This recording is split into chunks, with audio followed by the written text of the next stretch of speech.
In 221 BC, the king of Qin did the impossible. He unified China, ending centuries of brutal warfare and declaring himself the first emperor, Qin Shi Huang. But this empire wasn't built in a day. It started with a single, decisive victory.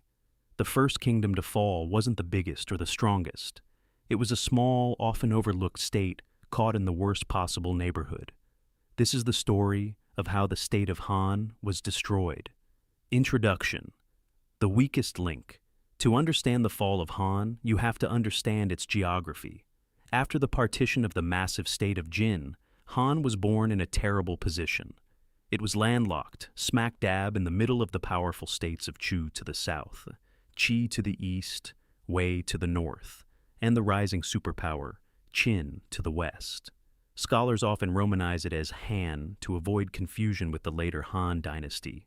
But make no mistake, this Han was the smallest and most vulnerable of the 7 warring states. The brief glory days. But Han wasn't always weak. For a brief moment, it had its own golden age. During the rule of Marquess Qi, he appointed a brilliant chancellor named Shen Buhai. Shen was a statesman associated with legalist philosophy, and he implemented major reforms. He centralized the administration, strengthened the military, and brought a period of peace and prosperity known as a Xiaokang society. Under Shen Buhai, Han became a state to be respected. They were even famous for their weaponry. Their powerful crossbows could shoot further than 800 paces, and their swords were said to be able to cut through oxen with a single swipe. But this strength was fleeting. Shen Buhai died, and without him, Han's power began to wane. The worst mistake, the Zhengguo Canal. By the mid-3rd century BC, Han was living in constant fear of its western neighbor, Qin. They were getting desperate, so they came up with a sneaky last-ditch plan to save themselves. It was an act of sabotage. In 246 BC, the state of Han sent a brilliant hydraulic engineer named Zhengguo to Qin with a proposal. The idea was simple. Convince the Qin to build a massive, 150-kilometer-long canal. The project would be so expensive and consume so much manpower and resources that it would drain Qin's treasury and halt its expansionist wars. It was a Trojan horse made of water and stone, and for a while, it worked. Qin poured immense resources into the project. But then, someone discovered the plot. Zhengguo was exposed. When Qin officials threatened to kill him, Zhengguo made a brilliant confession. He admitted the canal was meant to be a drain on Qin, but he argued, "Look, the canal is almost done. If you finish it, it will irrigate millions of acres of land. It will give you unlimited wealth and power." The Qin, ever pragmatic, let him finish the job. And Zhengguo was right. The canal, now known forever as the Zhengguo Canal, turned out to be one of the most successful irrigation projects in Chinese history. Instead of destroying Qin, it supercharged its agriculture, giving it the economic power to dominate all of China. Han's desperate plot had just sealed its own fate, and the fate of every other state.